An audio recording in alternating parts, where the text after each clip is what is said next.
No Jumper, coolest podcast in the world. And today I'm in here in the booth with a real deal Chirac Savage. 16ShotEm Visualz in the building. How you feeling, man? Good, you? Very, very good. I'm sorry I'm a little bit late here. We just got to get right up in there. I probably do need the headphones then, so I could. Damn, you got a fly chain. What's that? Oh, you got the 16ShotEm Visualz chain. So, Wow, that's lit. good looking. Yeah, I got it from Houston. You know, heard of Bang Ball Nick? No. Oh yeah, I don't he's in think the so. same building as like Johnny Dang. Oh, shit. Okay. Damn, that's fly. Would you say that, like, when they talk about Kanye and how he, like, bought all these chains and shit before he bought a house, like, could you say that? Like, you copped the chain before you did other things that, like, financially you should have, or was it a wise decision? No, I had a house before I had a chain. For like, real? Yeah, I ain't gonna lie. Still feel like it. I ain't gonna say stupid, but the reason I didn't get a chain at first is I thought it was stupid. Right. But like then I started thinking about like the other benefits of it. Uh-huh. You know, like I started to learn like people kind of like sheep. Like Yeah. they just look at shit and they think like, oh, you got this mean you leveled up or something. Yeah, I deal with that all the time. Like, I fucking got X amount of dollars in the bank, but then I'll buy, like, a $400 pair of shoes and wear it, and, like, all the rappers will be like, oh, you going crazy. Yeah. And it's like, bro, these are, like, $200 more than, like, a normal pair of shoes. Like, you really think the $200 is hurting me? But, yeah, I feel you. Definitely. So, for the people who don't know, 16ShotEm Visualz coming up out of Chicago. He's making moves. He's been doing documentation of the whole scene for how long now? Like 3 years. Right. Since like October, I think, 2018. Okay. So let's start from the beginning. Tell me a little bit about where you grew up. The Wild Hunters, right? Yeah, for sure. Okay. I grew up on 130th. Like the area I'm from is mostly known for this neighborhood called Algale Gardens. It's a big like apartment complex. It's hella blocks type shit. Okay. It's one of the communities you don't really gotta leave because everything in there. Right. My hood called CP. It's across the train tracks from them. Uh-huh. And it's another apartment complex, but it's smaller. So it's more so like we didn't grow up on blocks. It's like projects. So you as a little kid growing up, did you grow up knowing that Chicago was this crazy place that had a reputation for insane violence and everything we've kind of come to know it for? No, not at all. Really? Cause like my mama kind of sheltered me from a lot of stuff. Like a lot of stuff that was going on. Like my part of the city is different. Like the reason I'm even able to do interviews and stuff like this with most of the city like that, cause where we from, we so tight knit. Like we wasn't really getting involved in everything else they had going on. Like if you look at like the other neighborhoods, like where like Chief keeping them from, it's like they got so many enemies and so many friends too. If you were from O Block, a lot of these conversations and the fact that you can go around and talk to everybody, it would just be way too political. Yeah, like it's still kind of political because people that don't know me, they just see me work with one person and it might be their enemy. And since they don't know me and I didn't work with them, they think it's something personal. And Right. I might just don't know who you are. Yeah, definitely. But okay, like growing up though, were you seeing a lot of crazy shit going on, and were you kind of in the dark, or like when did you sort of realize exactly what was going on out in the streets? Yeah, like I seen crazy stuff in my neighborhood, but like the way the world looked at Chicago, I didn't think Chicago was a crazy city. I just thought like I'm in a hood. Right. And it didn't really seem bad at first. It was fun. Like everything was fun to me. Right. It didn't really get bad till I got older. Cause honestly, I wasn't trying to get in the streets. Like that never was something I wanted. Cause growing up, you know, some neighborhoods they see people that sell drugs or getting money. Just some, you know, it make it look good. It wasn't like that for us. I ain't see nothing that made me think, oh, this cool. It was just a lot You of thought like if I'm a drug dealer, then I'm kind of a bum. yeah. So that ain't what I wanted to do. Like the stuff I got into, I feel like I ain't gonna say I ain't had no choice, but I didn't even. That wasn't what I was trying to do. Like it's just certain situations happen. Right. Like, say somebody do something to you and you just respond just as a man. So you did get into trouble when you were a younger kid, or? Yeah, but like my first case, I call like an armed robbery. I ain't do it. So like my first time as a like being charged as an adult in jail, I was facing 21 to 45 years, and I had just turned 21. Holy shit. So I'm like, damn, this. What were you doing with your life at that point? Were you doing anything entrepreneur-wise, or you're just working? I was all over the place. Like, I really didn't want to go to school. My mom was telling me to go to school, and I'm like, I don't know. Like, but I did. I went to like community college. I ain't want to take out no loan, and I did that for like a year, and then I left. I ain't leave. But I took the summer off to like make some money because I don't want to be in school broke. Right. And in the midst of that, I caught the case. Like while I was on the clock working, somebody lied on me and said I robbed them. Really? Yeah. All they had to do was say that you robbed them, and that was enough for them to lock you up? Yeah, that's when I learned about the legal system. Like, all somebody got to do is say you did something, and you in jail, and in jail you got to prove if you innocent. Really? Yeah. What's it like being locked up in jail in Chicago? Was it wild as fuck? Yeah, but it was more so like, it was just boring to me. Like, that was really it. Like, when I first got there, it wasn't boring, though. It was everything new. It was like a learning experience. Because when we talk about the LA County Jail thing, it's like you have to show up, figure out what gang you're basically associated with. You might have to fight 10 dudes on your first couple days there and shit. Is it that crazy? Yeah, I mean, yeah, they do that. Like, not when I first go in there, when you first get to your deck, when I get to my deck, it was a dorm, so it wasn't cells. So it was a big room with 370 people just out in the open. Holy shit. And it's just bunk beds. So when I walk in there, it's probably like 2, 3 in the morning. All you hear is everybody say, "On the new," and then everybody get up and start walking towards you. Yo, where you from? What's this? What's that? I'm sleepy as hell. I ain't really trying to talk to them. I'm trying to go to my bed. Right. That you one of the guys you this? Bro, I talk to y'all in the morning. Right. They let you get away with just saying like, no, we'll talk about it in the morning? Yeah, because it was too many people. Like, they can't keep track of everybody that's coming there. Like, it ain't just me walking there by myself. Yeah, 370 people is insane. Yeah, but like they really more so focus on who talking to them, who like, yeah, I'm GD, yeah, I'm BD, yeah, I'm this, I'm one of the. So like, while I was there, it wasn't really I ain't gonna lie, it was sweet to me. Like, the people that got in that gang bang, I didn't even get why they got in that gang banging, because it wasn't no deck where if you didn't claim no gang, you just gonna really get went on and get your shit taken. Or you can not affiliate yourself relatively easily. Yeah, but it just depends on where you at. Every division ain't like that. I was Division 2, Dorm 4, so it's a worker deck. Like, you get to move around the jail a lot. You get to go to the kitchen, shit like that. So people don't really want to fuck it up. And then most people that was on that deck didn't have cases like mine. Everybody else around me had a lot of petty shit. Like, they was confused why I was even there. Right. I was confused why I was there, because I'm talking to people and they facing 1 or 3 years, and I'm facing 21 or 45. But that ultimately you beat it because they didn't have any real evidence against you? I never beat it, but like, what happened was, yeah, they really didn't have evidence. I could have beat it if I went to trial. I got into it with my lawyer though, and I ain't trust him at that point. And they had offered me, what was it? The first offer was 6 to 30, and they had lowered the charges, and I'm like, nah. Right. And then I think it was 3 to 7 after that. And I'm still like, no, I ain't do this shit. I don't want nothing. Right. But long story short, after a few years of fighting it, I went to a 4-2 conference. It was basically like your lawyer and the judge and the state's attorney all meet in a room without you. And your lawyer say, like, if my client was to say he's guilty, not saying I'm guilty, but if I say I was guilty, what would y'all work out for me? And they offered probation. And he came back to him like, would I be a felon? And he's like, yeah. I'm like, I don't want that. And then he was like, well, you could work out something called task probation, because people who got drug problems, they lenient towards. And I'm like, I don't got a drug problem though. He was like, are you trying to go to jail or not? And I'm like, all right, so what I gotta say is like, I can't tell you what to say, but I'm just telling you, your options or whatever. So I talked to the lady in the probation, and she kept asking me questions, and it was crazy. She came to a conclusion like, you're not a fucking drug addict. Right. But I told her like my situation, and she just told me like, you gotta say yes to some of this shit, like, so I could have something to work with. And they gave me the easiest drug class. Like, everybody else, they was in there 4 days a week for like a few months. Jeez. I came 4 times. Right. And they let me go. Was it kind of weird, like being around all these people who actually have drug problems? Yeah. It just showed me like my life wasn't as bad as I thought. Hearing everybody's stories. Yeah, when you actually see the way that people who are like strung out on meth and shit live, anything seems better than that, huh? Yeah. For sure. So, okay, when did it actually hit you that you wanted to start doing stuff on YouTube or anything? Like, was being a filmer or making content, was that a goal for a long time? Or? Nah, it was like, at that moment, I was doing a lot of different things, like legal and illegal. Just, I was trying to find a way in life. So I was just doing a lot of different things. I was rapping. That's really why I bought a camera. I was rapping, and all the cameramen was charging so much money. And instead of getting mad at them and saying like, oh, y'all taxing, I bought a camera. And I never used it at first.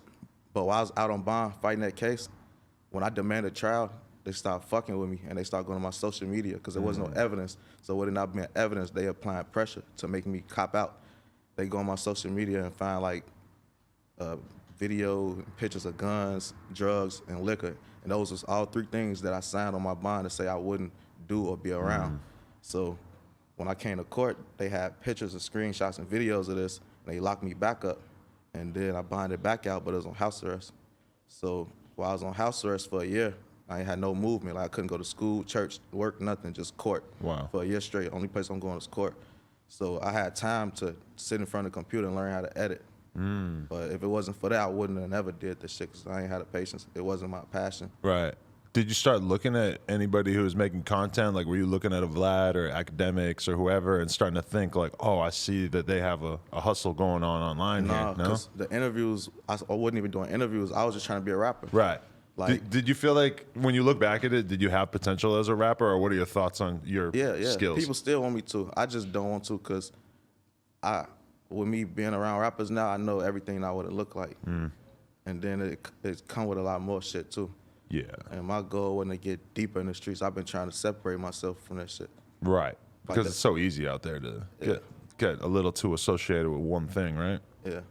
But like when I did my first interview, it was because the guy from my city that was known for doing it was Zach TV. Right. Rest in peace. Yeah, R.I.P. Zach. And a lot of people be thinking like, I looked up to him and he inspired me, but I can't really say that because I never seen myself doing this. Like, I literally just hit up one of my homies, T1600, and told him like, hey, let's do an interview. Zach had passed, wasn't nobody doing nothing. And I thought like, I know he got clout, so I'm thinking like, all right, we're gonna get like 10,000 views or something. And to me, I would have been happy. Right. And I think it was 10,000 in like a couple hours. Right. And I'm like, what the fuck? So I'm talking to him, he like, yeah, bro, what my interviews do is regular. Right. And I'm thinking like, all right, I just got one viral moment. Yeah, there's certain people that forever, if you interview them, and not even like super famous people, because like T600, he's more of like a Chicago legend, a street legend, etc. But consistently, like every time I see an interview with him, it's like the same with Crip Mac out here, where anybody who can get him on camera, they're going to do some numbers. Oh, you want to connect with him? He'd be charging people for interviews though. So I never paid for an interview, but I think he'll be worth it. He's such a clout lick. Like, he just automatically gets you so many views that I can see why he charges people, because he got so many people hitting him up. For sure, it's like you can't go wrong with it. Yeah, for sure. But okay, so you start editing and stuff. You do that one interview, and then are you just like, all right, fucking, I'm gonna keep the ball rolling here? Yeah, because I literally woke up with fans overnight. I was like, people telling me, you go crazy, bro. I love this, and I'm like, I got one interview out. Right. So I knew I had something. So I wasn't really making money because my channel wasn't monetized. But that one interview got it monetized quick. But like that helped you hit the subscriber and view time limit that you need to hit. Yeah, because from rapping, I had the subscribers.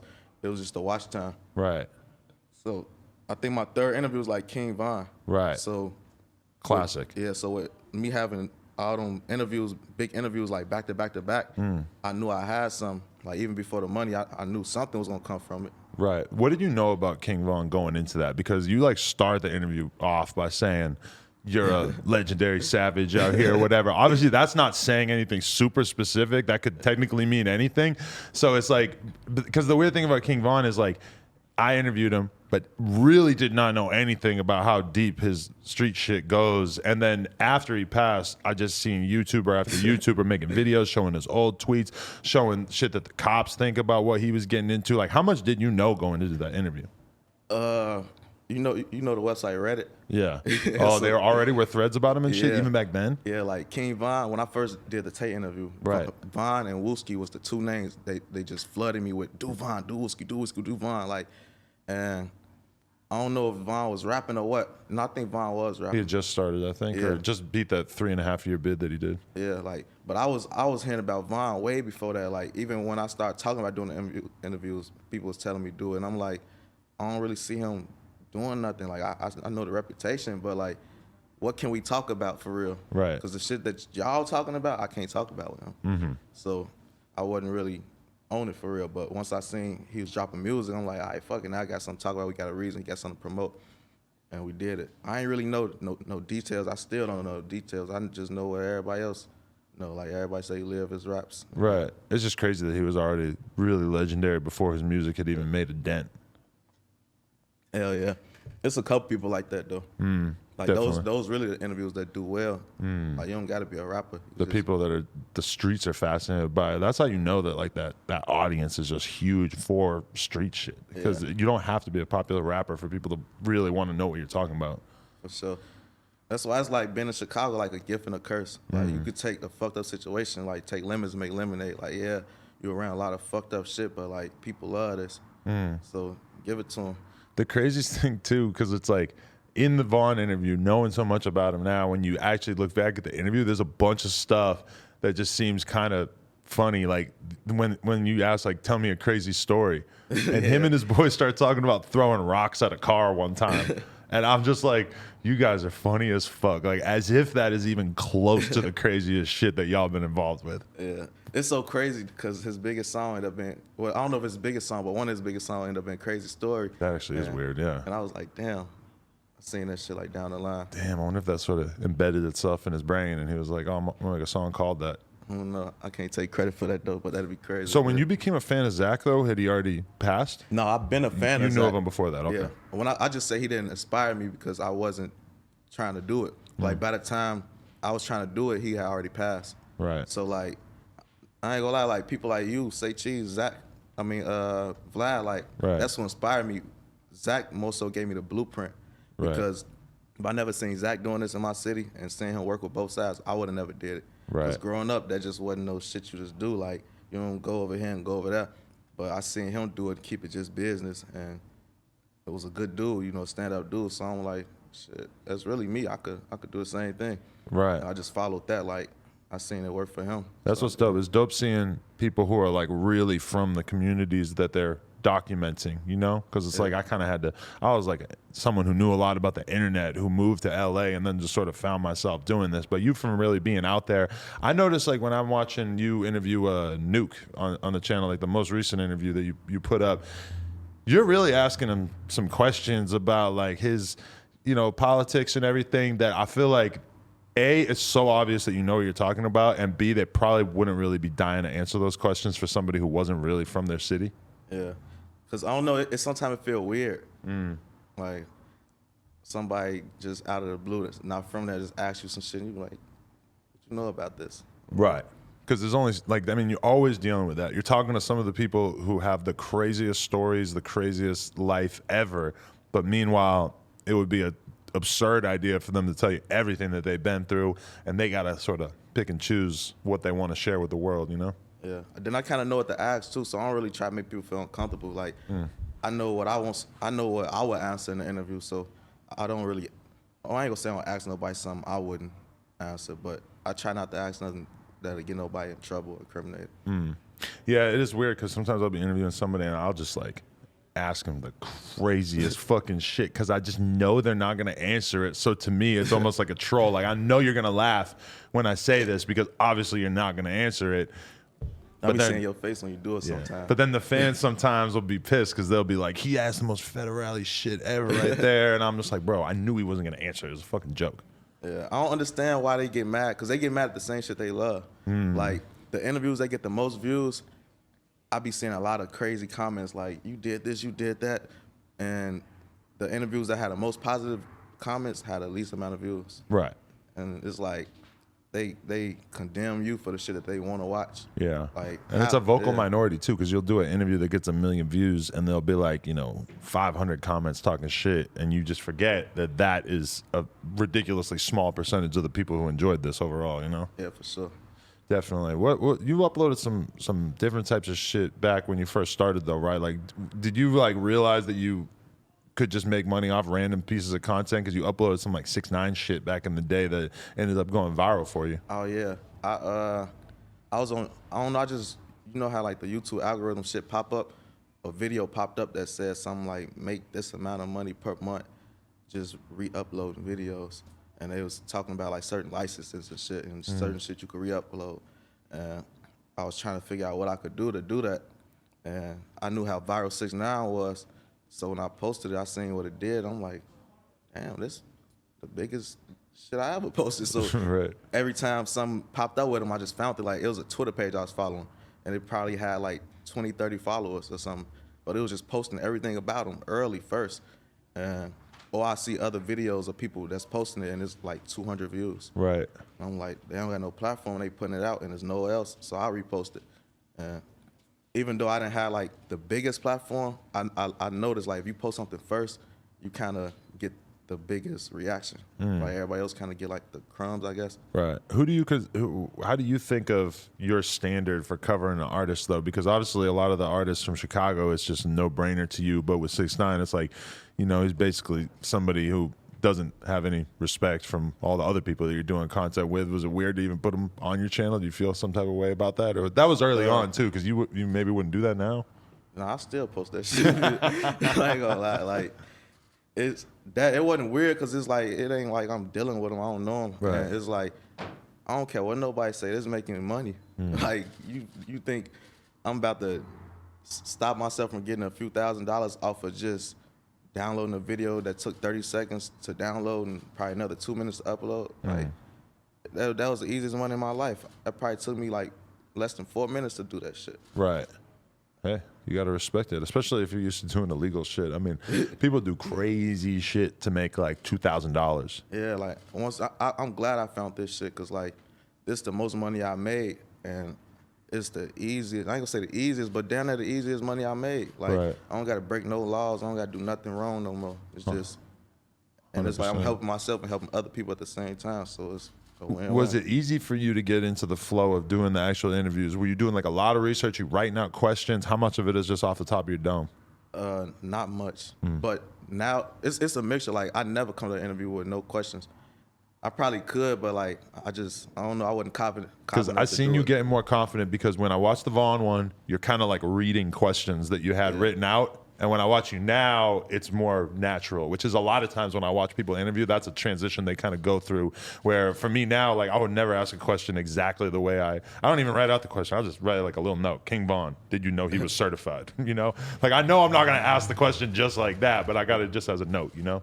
I'm trying to get to that point. It really depends on who I'm working with though. Like because it's like some people, they be so dry. It's like I gotta write a lot of shit because if I'm trying to go off the top and not ask you a question, I only got time to prepare for another one because you gave me a 2-word answer. Yeah, so like that's I a always nightmare. over prepare just in case. But if they know how to talk, then it's easy. Have you had that experience where you go to interview somebody whose name is really ringing in the streets? Everybody wants to hear from them, and you finally get them sat down, and they're just facing a blunt and just not trying to say shit, giving you the one-word answers. Yeah, man. I did an interview with Limo. You know, he's hot as fuck at the time. And we did 2 interviews. The first one was cool. The second one, it was only like 12 minutes. I never dropped it. I just put it out for like the platinum members on my channel. Okay. Because it was like, I feel like it wasn't, you know, he wasn't really saying much. He wasn't comfortable. And then some of the topics we touched on, he wasn't really ready to talk about yet. Yeah, for sure. Do you ever get the feeling of like you'll have somebody do one interview and it's amazing, and then they'll have another interview and it's terrible, and it's like clearly, usually because of drugs, there's like they're just a different version of themselves at times. Like if it's I've seen like, I'm not even gonna name rappers. I've seen rappers do interviews where I'm 100% sure they're on perk or Molly or some shit, and it's an amazing interview. And I've seen another interview where it's like either they're sober, coming down off all the shit they did before, or they're drinking lean or whatever, and they're just lifeless. Yeah, I hate that shit. Like, I didn't have people fall asleep in the interview before, but it was like 4 in the morning too, so Yeah. I give them a little leeway. But yeah, I done had people fall asleep during interviews. People just had no energy, and it'd be dry, like Right. be hard to work with. Because at first you were just pulling up to people's cribs and doing it, right? But now you got your own space. Yeah. Matter of fact, shout out my space, HQ Chicago. We got a Right. production studio in the city. When'd you get that? You said when? Yeah. Like a year ago. Okay, and was that a big step? Because now all of a sudden you got like your own official platform. Because I know it probably felt sketchy, like pulling up to random apartments to interview people and shit. Yeah, I ain't gonna lie, like it felt kind of sketchy, but it wasn't that bad. The video shoots was because I shoot videos too. That was the part that was I ain't like because that's police raiding and shoots, shootouts, all type of You're shit. out in public, everybody. Yeah, I mean, somebody could just drive by and do some crazy I done shit. caught 2 gun cases just shooting music videos. You did? Yeah. From a gun being on you, or because the artist had them and you got thrown in it? One situation I beat the case. I just beat it. It was my gun was on me. The other situation I don't want to name them, but somebody basically let me go down for their gun, and while I was in jail for their gun, this not even my friend. This somebody I'm working with, so we don't got no loyalty towards each other. But I ain't say shit, cause that is just not me type shit. Right. So it would have been my car. They gonna automatically put it on me, and he know that. So while I'm in jail for his gun, he go in my car, cause his property in my car too. He go in my car and steal my camera. And I thought that was just the stupidest shit you could do, because it's like, I'm in jail for your case right now. You don't even know me for real. You don't know that I'm not the type of person that don't say people's names. You don't know that. So you really just... You're really pushing it. Yeah, like... You tempted me here. Yeah, if it was the other way around, I would be kissing your ass. I'd be like, you need a lawyer? You need bond? What you need? Like, right. I'm right to you. You good, bro? Like, come on. We gonna... You know, but you stole from me. I was thinking, like, is he stupid? But that's unreal. I found out Mimo told him to do this shit. Told him to do it? Yeah. Really? Yeah. I still, to this day, don't get why. Like, goofy shit. Wow. And so is that weird for you, though? Because you have one person that presumably you would have wanted to do content with, and now all of a sudden it's like, I don't know, like part of you probably wants to lash out, and part of you probably wants to just hold it in because you want to try to stay professional? Nah. I ain't lash out publicly. Right. Because I honestly didn't know Mimo told him to take it till just recently. Like, literally, like, probably a month or 2 months ago type shit. Wow. And this happened a couple years ago. Right. I was confused why he took it. Like, I didn't even know he had took it for a while. When I came home to get my car, and my shit wasn't in the car, that's when I hit him like, yo, where my shit at? And he wasn't responding. I look on the story, and he put on his story, took a nigga for his camera or something. And I'm like, well, you said, like, you took it from me. You ain't take shit from me. Yo, I was tripping. I was in jail. Right. But, yeah, Mimo, I guess he had an issue with me because right after I did an interview with him, we had a decent relationship. We wasn't friends, but we was cool. Right after we did the interview, some people from a neighborhood called The Jungle hit me up. And I don't know if he had that song exposing me out or what, because they was trying to expose him. And they like, he not from 600, he from The Jungle. His brother, Lil Steve, he was like that, but he not like that. He a bitch, he a goofy. Just all type of crazy shit. So they took guns from him, made him lead the blocks, and he ran the 600, all type of shit. So with me hearing all this and me knowing we just had a decent relationship, I'm not really too thirsty to want to put that out. So I asked him, like, and it's early in my career, so I'm a little more lenient with who I work with. So I asked him, like, do you rap? He like, nah, I'm just in the streets. I'm like, do you got homies that rap? Like, do you got something that I could work with? He like, yeah, my homie don't do. So I told him, like, we could do an interview, but the focus of the interview not gonna be just to expose him. Like, I'll give you a real interview, talk about y'all life story, like, try to do something with it. Cause just exposing somebody don't get you nothing but clout. Like, bring something that they could watch. Like, once you get this clout, what you know. But it's like, that shit is kind of like a drug, like interviewing the ops or interviewing the sort of irrelevant rappers who are hating on the people who are a bigger name or whatever. Like, I remember when Pooh Shiesty was like first going crazy, that I had like somebody hit me up basically wanting me to interview his ops, that he had this whole crazy ass situation that we don't need to get into with and everything. And it was weird because it's like, bro, I know I could get 1 million+ views right now interviewing Pooh Shiesty's ops. And I actually asked him, I asked Pooh Shiesty, I'm like, how do you feel about me interviewing this dude? And he was not positive about it. He said, I'm gonna pull up on you next time in LA, then obviously he gets locked up. But, you know, it's the same thing with interviewing like baby mamas. There's probably 100 baby mamas in Chicago that you can interview that will go crazy talking shit about these rappers and stuff, but then ultimately, what does that do to your image, you know? Yeah. Then I've been knew like a lot of this shit be relationship based too. You know, your relationships go far, but like my morals kind of make that not matter sometimes. Cause like if that was the case, I would have only worked the OTF because that was the hottest group in the city. And that was one of my first interviews, or third interview, King Von. So I was in a good position.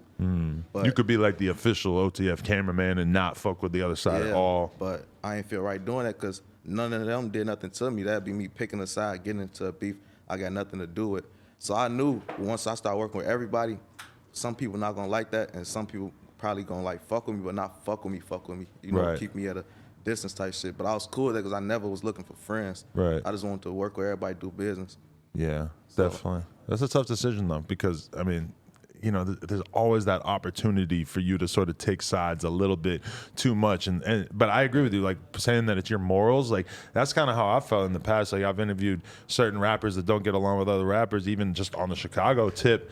But I always was like, you know what? Like, if Lil Durk ain't gonna ever do an interview with me again because I interviewed somebody that he don't get along with, then me and Lil Durk, I don't need to have a relationship with him. Like, he should respect me as a journalist. And not that we even had a conversation after the fact or anything, but, you know, like, if you respect what I'm doing with my platform, you should know it ain't all about you, right? Yeah, I just stopped giving a fuck. I ain't gonna lie. Like, I learned, like, it's too many people in the world to be focusing on one group of people. Like, if you choose to work with me, cool. I want to. I fuck with it, but like, I'm not gonna be doing shit that's against my morals to fuck with somebody, because then I'm gonna be uncomfortable with myself. Like, I'm gonna feel like I just sold my soul type shit. Right. Yeah. Like ultimately, your long-term respect will depend on like standing on your shit and just saying, "This is what I do. I speak to everybody. It's all good," right? Yeah, and then I don't want to be too tied in or connected to nobody, because say if I was that they group or whatever, the cameraman, whatever happened to them, if they ever fall off or whatever, I'm gone with them, because this was the only reason I'm hot. Right. But like, I got the whole city. It's different. Like, I feel like the platform bigger, because now I don't just got y'all fans. Got your fans, your fans, your fans, your fans, my own fans now, and it's. But okay, are there certain things that you did in the past that you wouldn't do now? Like, for instance, I'm looking at your channel. I see one of your most popular videos, like a 3-year-old video with a rapper talking about basically like shooting Polo G and shit. It says Polo G diss right in the title. Yeah. That, when I saw that, I'm like, ooh, I wonder if he would still do that now. I ain't gonna lie, like, that video, it's like bittersweet, because it's the biggest music video I got, but it definitely, me and Polo G had an interview set up, and he never came because of that. And I was confused at first, but like, I think the issue wasn't just me shooting a video, it was more so like the way it was edited. Like, honestly, I didn't think the song was gonna do that. I didn't know what was going on. Somebody, like, once I announced me and Polo had an interview, his ops had hit me to book a video, and I ain't gonna lie, I knew I was shooting a Polo G diss song, but I didn't know it was like that. I thought he was just gonna, oh, he a bitch, this and that. Right. I ain't know it was gonna be dissing all his dead friends and shit. So like, once I pull up and I see that, they even tell me like, you don't gotta drop this on your channel. We're gonna drop it on Pappy Gang page. Right. I'm all right, cool. Y'all could do that. And this how I knew the video was gonna go viral. Before I left the shoot, I was getting DMs from fans like, drop the video, when it's dropping, when it's dropping. And then one of the ops DM'd me.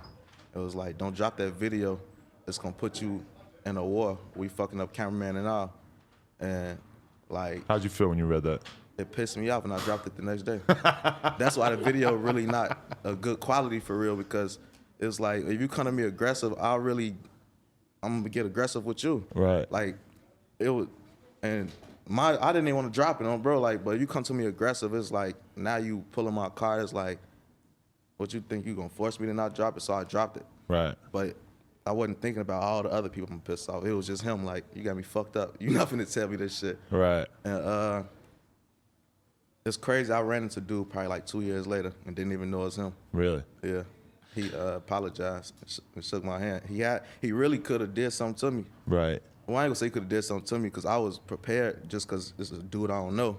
But like, with me not knowing, I wasn't thinking it was him. He could have just instantly did whatever. Right. But he just apologized, said he's in his feelings, because he had just lost some friends, and that shit came out. And that Polo G interview obviously was like before he really blew up. Yeah, like, it's crazy. It was to the point Polo hit me first. So it was like, he hit me like, you do videos? I'm like, yeah. He's like, I thought you did interviews. And I'm like, I do both. And we set a date, time, everything. And then I think he ended up doing it with like the Zach TV page. Zach wasn't around, but who was on his page. Right. Pulled up. It's a weird decision though, because it's like, yes, obviously, like getting a Polo G interview is very valuable for your channel. Like, even at that time, you probably could tell he was buzzing and shit. But are you gonna walk around on eggshells your whole life and not fuck with people, etc., just to make one dude who's really popular happy? You know? Nah. See, I ain't even mad at Polo G for not doing it though, cause like, my issue, if you don't fuck with me, you're not obligated to. I'm not entitled to shit. So that's cool.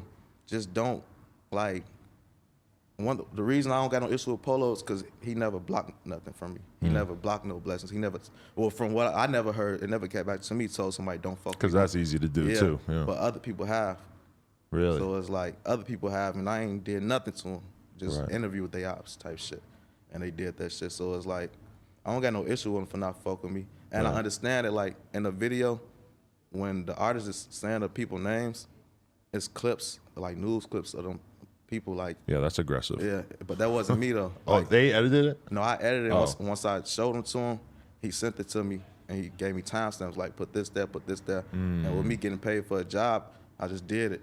But now, that video made me really don't shoot this videos no more, because it ain't really do much for me, and it wasn't monetized, because I didn't know, like, when they flagged, I didn't know about the, you know how you could, what's it called, like, not appeal, but. Like the copyright strike shit? Like, they claimed it because, was it an original beat? Or? No, it was, they flagged it for not being suitable for ads. Oh, yeah. And with me seeing what they was talking about, all the guns, I just never thought that if I, you know, say it is suitable, they gonna make it go through. So I think at like 600,000 views, I did it, and then they cleared it. But all the money from the video, down you know, I ain't really get much from it. Wow, that's like, crazy. I ain't even make $800 from that video. So how do you think about how you move around and your safety and everything like that? Because obviously so many people from Chicago got killed over the years. It's almost like unreal how many people that were associated with these rap crews in like 2011, 2012 are gone now. How do you think about your own personal safety? Are you tempted in any way to move out of there? Yeah, I've been looking for cribs out here type shit, but not for that, more so because I'm just trying to expand more. Like, I'm trying to capture different crowds, like different areas, not just here though, other cities. Like, my goal really had a couple cribs in a couple different places. Right. Or just had teams in different places to where I get it set up and work around the world. But yeah, I kind of get tired of the Chicago shit, like tired of watching over my shoulder, tired of feeling like any day when I leave the crib something could happen type shit. But I ain't gonna lie, I don't got it as bad as a lot of people y'all see. Like how I say, my hood wasn't one of them hoods that just was clicked up with a lot of different people and got a lot of different enemies. Like, I know the people that to look out for type shit. It's different now though, because with the fame type shit, is people I don't know now that got issues with me, because there's so many people watching, and everything you say is then gonna make somebody happy and offend somebody else. Right. Like, one thing I kind of learned over the years is, like, if I want to be a prolific interviewer and have conversations with people on both sides of the aisle and talk to all kinds of different people, that keeping my controversial opinions about people's business to a minimum is a lot of times to my advantage. Like, if all I did was interview people and I never just like stated my opinion on shit, it would probably be so much easier to get interviews and shit like that. Like, how do you think about that? Because I bet you don't say a lot of the opinions you might have about different artists and shit that's going on just because you want to keep your name clean, right? Yeah, for sure, because I ain't in this shit to beef and argue with people. I'm trying to make money, so if it don't make money, it don't make sense to me. But yeah, I ain't gonna lie, like, I learned how to like keep a poker face with this shit, because people say some crazy shit and it be disrespectful, but you could find comedy in a lot of shit. So it be shit that be funny, but it be disrespectful, so I can't laugh, because I got a mic on, people here, they hear me laughing. Oh, he think this shit funny? Yes. But it be funny, but it be like, you can't laugh at this, man. Yeah. So like, I learned to like just not show no emotions through shit. Do you ever have people sneak this in your interviews and then you don't even realize it as they're doing it, and then you kind of realize afterwards, like, oh fuck, he was dissing the ops without even really saying something that I was gonna pick up on? Yeah, all the time. A lot of times I catch it, but these rappers are smart these days, man. No, I don't think they too smart. Well, some of them, they're smart with the dissing and the clever bullshit. I'm not even going to name the instance of it, but like, I had a rapper who actually passed away who I was real cool with on here, and he was saying some random shit. I had no fucking clue what he was talking about. And then after I find out that it was a crazy diss on his ops, and I'm just like, holy fuck, you really had me just sitting here asking like, what? Huh? Like, I don't know. That's like next level, like, information warfare right there. Yeah, I be catching a lot of shit, because a lot of shit be Chicago shit, and we be already know what's going on. Right. But sometimes I won't catch it. It'd be the fans that'll catch it. It's a weird decision for you, because on one hand, you're like especially suited to do content with these dudes, and you know so much about it and everything. But then at the same time, it's like, if you make that your whole thing, it's like, I just interview every hot Chicago street rapper, then you kind of feel like, fuck, like, if my whole career depends on this might not be a good thing. Yeah, like, that never was my vision. Like, my dream for this shit wasn't what it is. That's just what people like. So it's like, that's what I started giving them. Like my vision was just to get a city a platform. Right. It wasn't even a world. It was just a city. I just wanted to get a city a platform. If you dance, model, whatever you did, if you just did something in life and you had a following or you was trying to build a following, took it serious, I was just trying to help promote the shit. Right. Yeah. But it is weird though, because you start, like I was the same way. I started out, I wanted to interview, you know, people with clothing lines and comedians and YouTubers and porn stars, everything. I didn't really even think I was doing like a specifically rap podcast, but then I kind of realized real quick, like, oh fuck, like everybody wants me to just do these rap interviews because I was kind of in tune with a certain lane that wasn't really being documented. So, and then once you have, you know, if you have 50,000 subscribers or 100,000 subscribers that all want one thing from you, then it kind of becomes like, shit, like, am I really going to go do this other interview that I want to do, but that none of my fans fucking care about? And probably I'm not going to make any money off it. It becomes kind of a weird decision. Yeah, that's what I'm struggling with now. Like when it comes to like expanding it or doing more shit. Cause like even coming out here doing interviews, I got a feeling the interviews out here not gonna do what they gonna do in Chicago. Even when I work with bigger artists, because either my fan base don't know them. Cause I ain't gonna lie, like we be kind of locked in Chicago shit. Like we don't be knowing what be going on a lot of the times with other cities unless they made it like real big. Right. Type shit. Like, would you consider yourself a real fan of the music coming out of Chicago for the most part? Like, are you driving around listening to a lot of the same artists that you're interviewing and shit? Yeah. Not everybody I interview. Like, I ain't a fan of everybody I interview. But Right. A lot of people's music is trash, but they're incredibly interesting. Most of my music is that I listen to underground. Like, I don't even got Apple Music on my phone. I never had it. Wow, really? Just straight SoundCloud? Not even that. Just like YouTube. Yeah. Oh. That's the only thing I was like that for a long time, and then I got Apple Music, and now I'm a fucking poser who just listens to Apple Music like way too much. Like, I don't even want to say this. I was about to say I ain't never even heard. I ain't gonna say that. Some bigger rappers like you actually haven't really even heard. I Like, can say that about some big rappers too. Yeah, it's a couple people albums I never even heard, like the Jay-Z Blueprint album. I never heard that shit. I mean, you're young. Whatever Drake last album is, I don't even know the name of it. Right. Like, how old are you? 27. I mean, shit, you're into what you're into, you know? Yeah.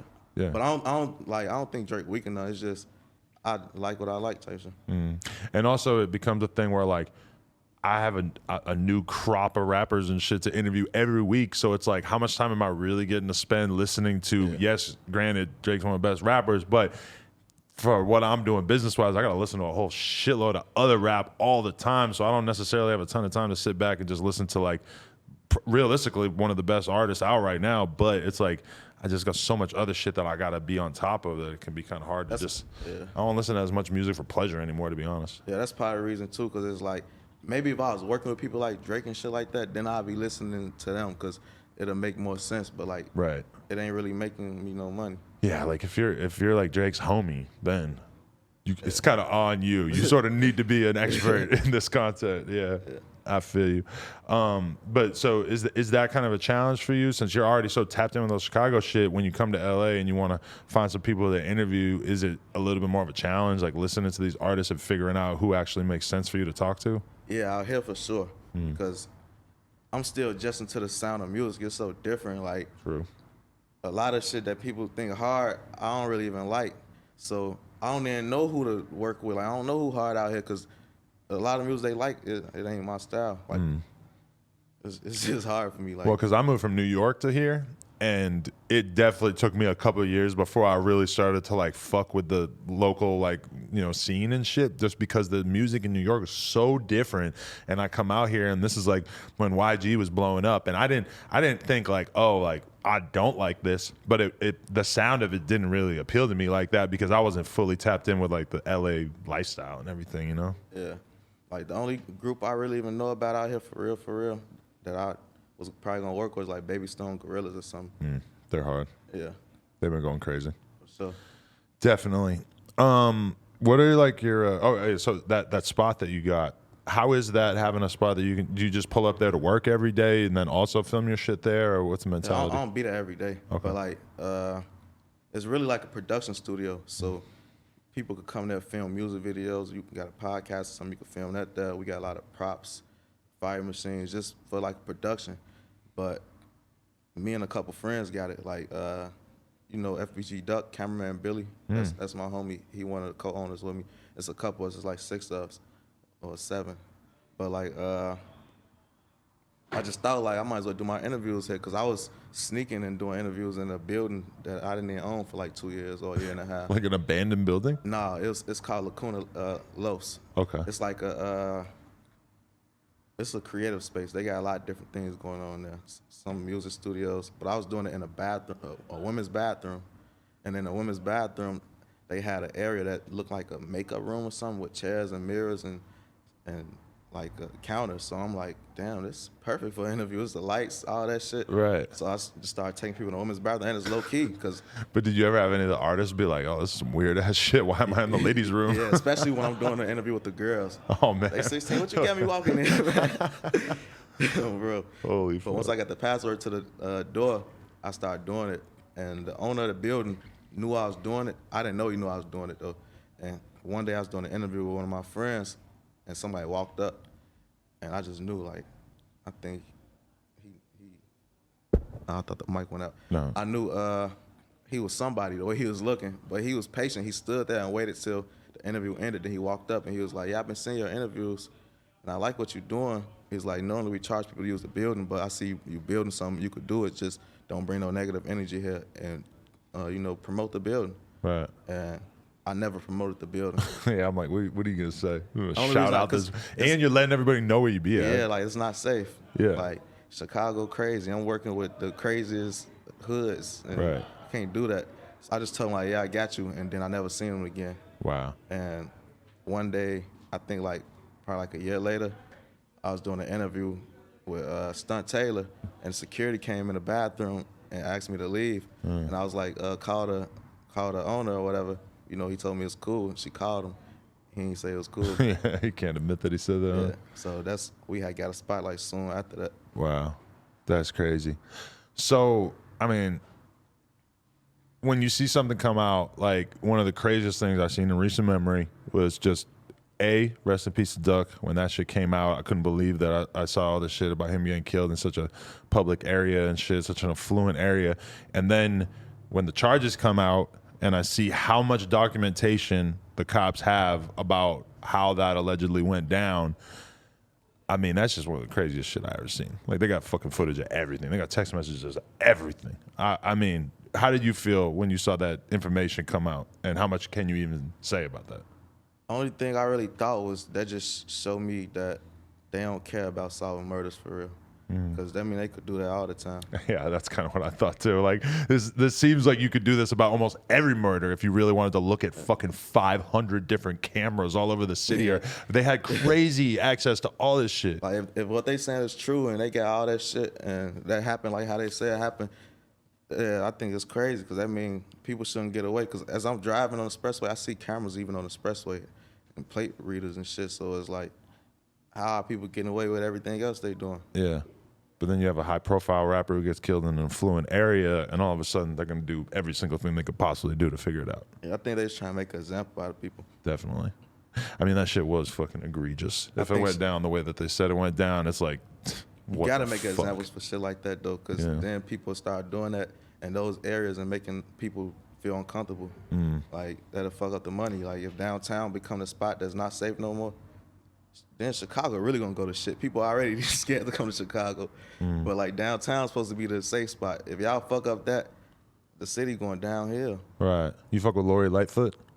I don't have an issue with it, but I ain't gonna lie, I don't really be paying attention to shit. I remember when I asked Ruga that. He goes, that's what happens when you elect a stud.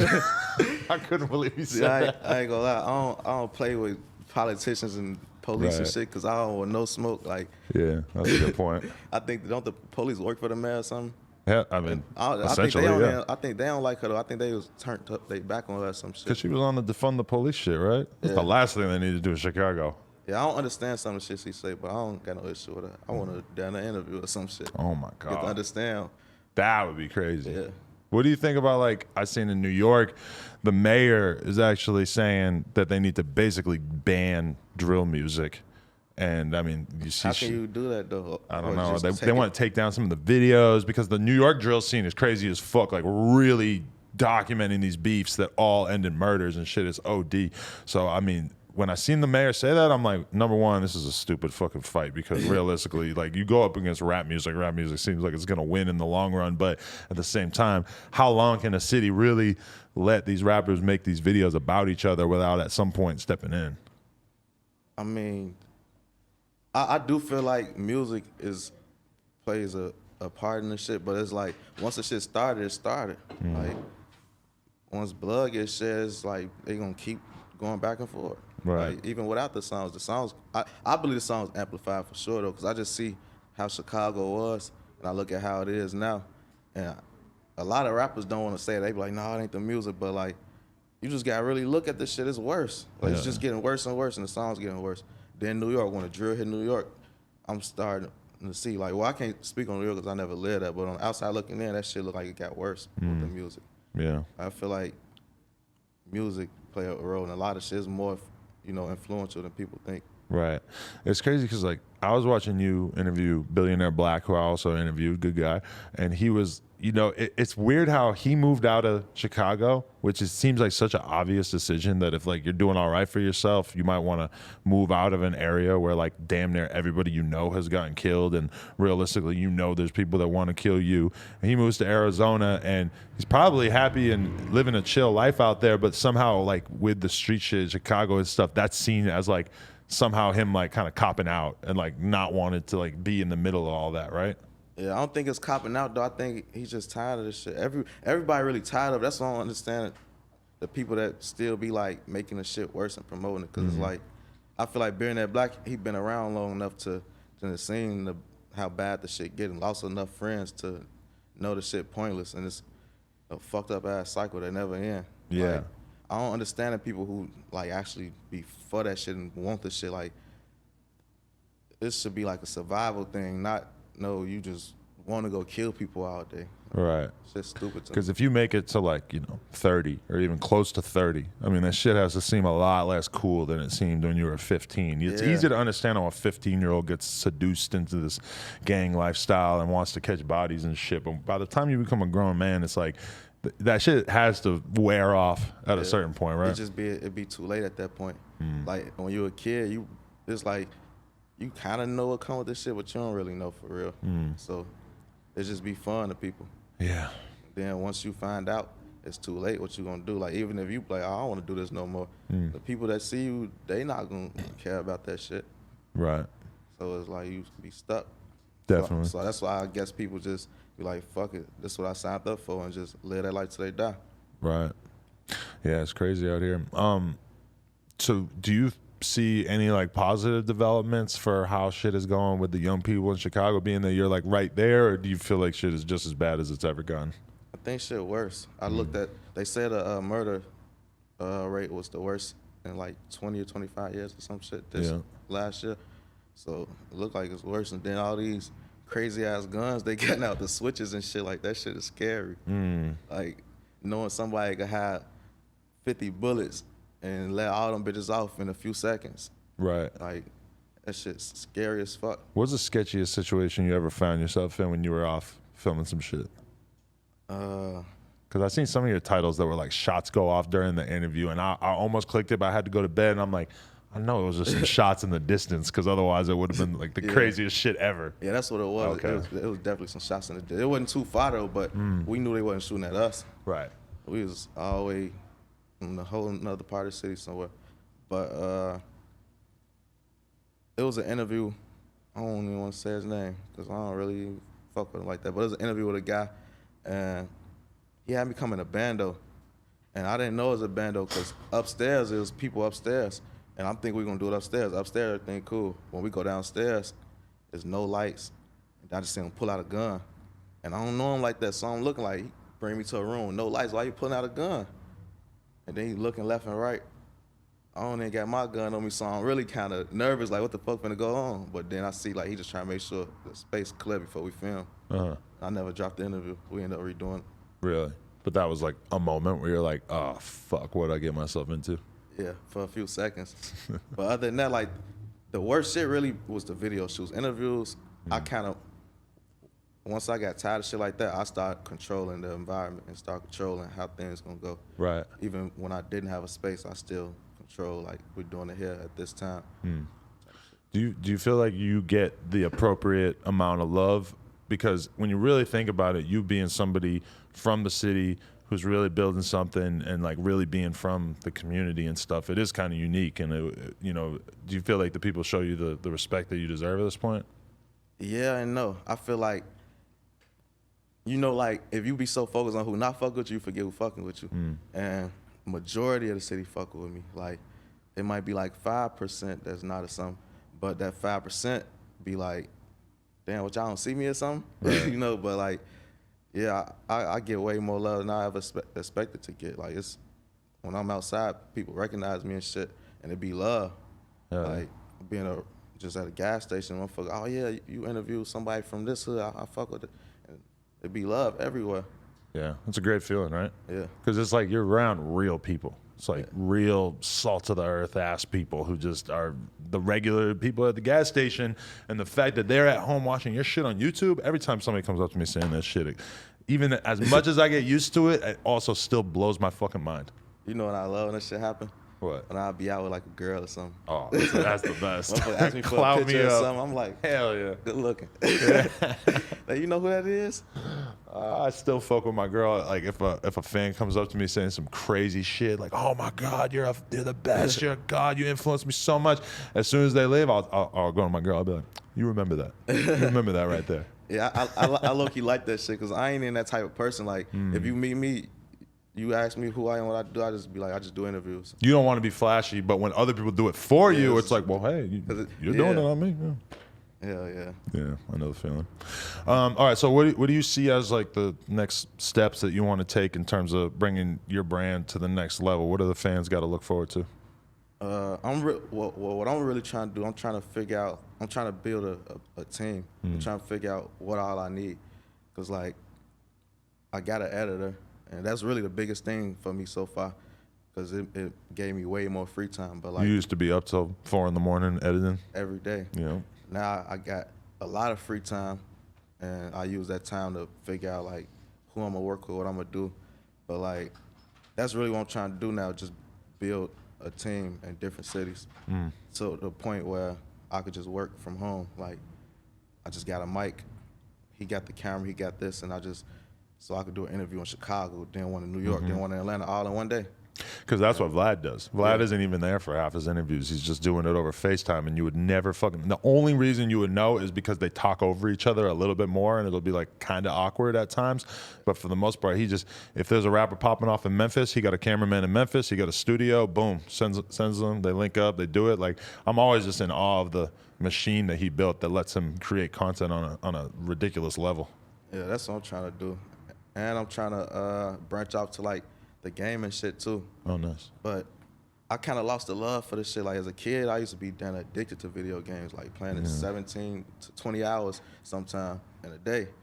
But now, I don't know, it's really when I lost my virginity. Once I did that, I wasn't really playing the game like that no more. Like, Yeah.